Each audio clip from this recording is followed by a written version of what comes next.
Hello again everybody, and welcome back to Warphampton.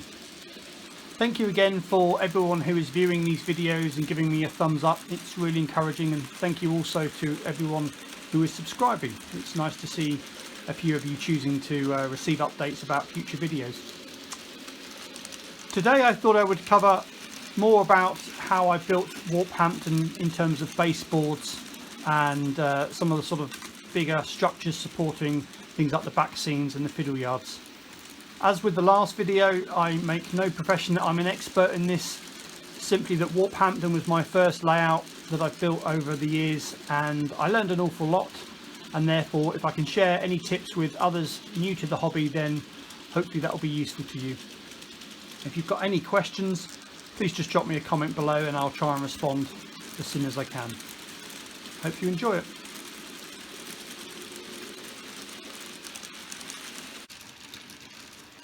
Apologies first of all for the slightly quirky angle here. Just wanted to get underneath the baseboard to show you how I constructed this.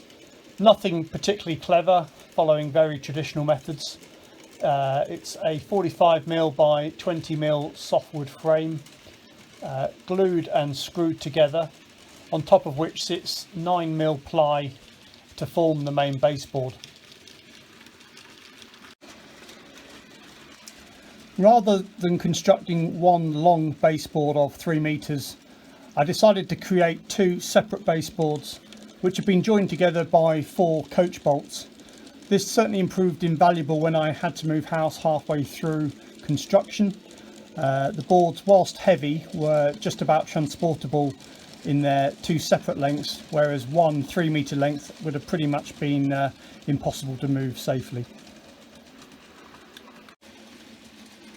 Another tip from the book was to drill holes through the supporting framework to run the wires through.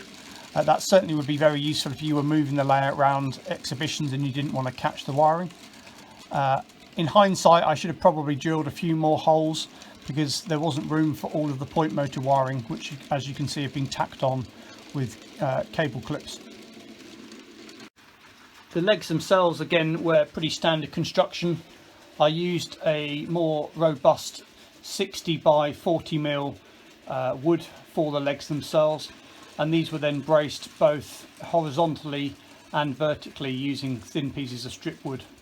All of them were using sort of coach bolts to allow me to make suitable adjustments and dismantle it if required.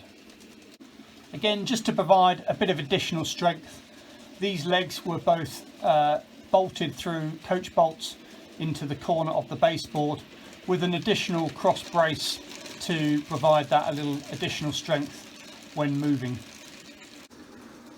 One maybe slightly unusual feature of my baseboard is that I added caster wheels to the bottom of each of the legs.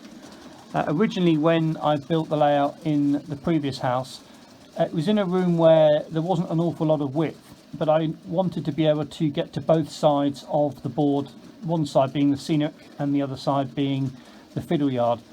So I built it so that I could pull the layout out on these caster wheels when using the layout, but when in storage, essentially I can push it back towards the wall to create more space in the room. That's worked really well in my new house as well.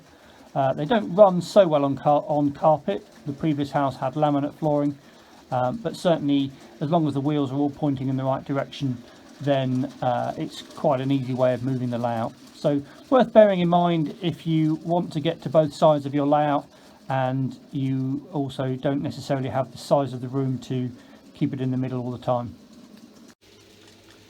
So as you can see, I have the benefit of now being able to operate the layout in the middle of the room, and then as you'll see perhaps in the closing shot, I can actually move the layout back towards the wall, and I have the benefit of a sloping ceiling as my room is in the loft, and that means I've actually just got some curtains that I use for a dust cover, which close up nicely and just protect the layout when it's not in use. The backboard to the scenic side is held up using a sort of fairly thick piece of plywood that was bolted to the main baseboard using just some L brackets.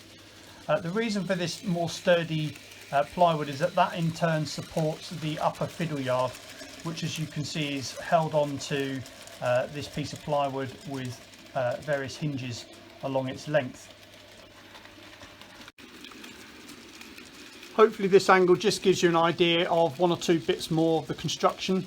So I used the L-shaped brackets to secure the fiddle yard, the upper fiddle yard, to that piece of plywood at the back. I also used a couple of straight brackets to join the two sections of the upper fiddle yard together to ensure you know, a well-aligned joint. And you can see there the threaded bolts that have the nuts and washers to adjust, that very thin and sit between the two tracks. That just allows me to sort of adjust the height. They're not screwed down on top, or not sort of blocked on top with a nut. That allows me to flip the upper yard up to clean the lower tracks or recover any derailed vehicles. One important lesson I've learned, and I think I've got away with so far, is that you do need to brace your baseboards very well. My bottom main baseboard, as you saw below, was braced well with the softwood frame, and that hasn't suffered any problems. It's moved house and moves in and out of the room very successfully. However, the top fiddle yard, just due to height constraints, doesn't have any bracing. I just used 9mm plywood, which is supported on a couple of very long sort of bolts below, as you can see.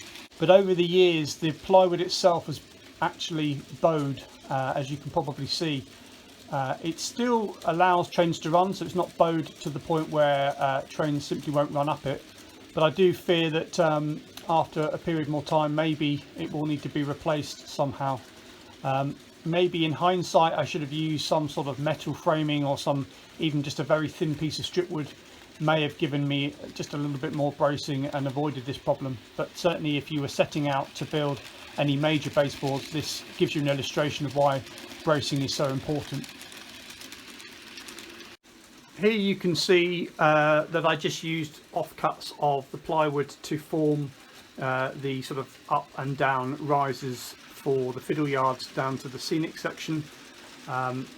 Fortunately 9mm ply offers a degree of flex in it, and this is obviously just supported in places with appropriate softwood structures. There you can see just an illustration of the benefit of having an up and a down gradient. As I say in my last video, a little steep in hindsight, but most of the trains do run reasonably well through it. One mistake I made, which probably was obvious in hindsight, was that initially I just bolted the plywood risers to the original baseboard and was attempting to lay track over it, and then realised, of course, 9mm in an end scale track is like a sort of small cliff, and therefore I was never going to get a smooth transition between the baseboard and the gradient. So I solved this by obviously cutting out a small rectangle of the original baseboard.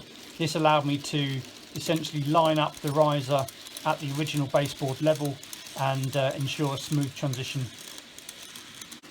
Another little tip to perhaps prevent any accidents, as I learned the hard way, is to have some sort of edge to your baseboard if the track runs close to it, particularly if it's on a fiddle yard where maybe it doesn't impact the scenery.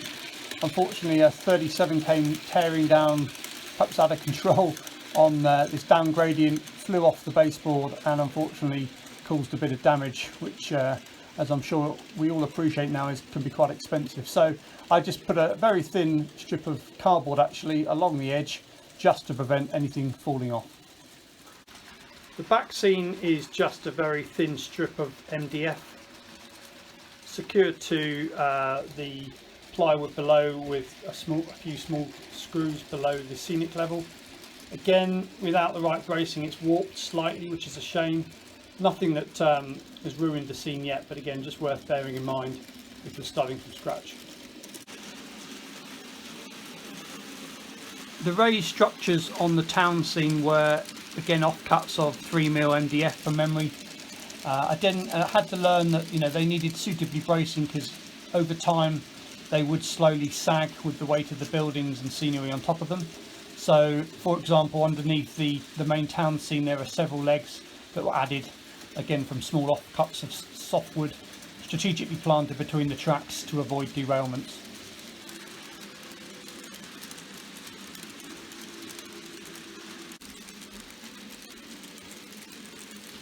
And then fairly recently I decided to finish off the front of the baseboard with again some thin pieces of MDF, and these were painted black, and I think it really just sets off the final finish at the front of the layout.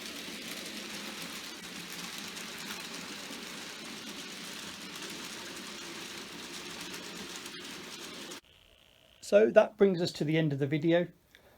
As you can see though, per my earlier comment, I've now been able to push Warphampton back against the wall, and 2 cheap IKEA curtains using some threaded cable helps keep the dust off it when it's in storage.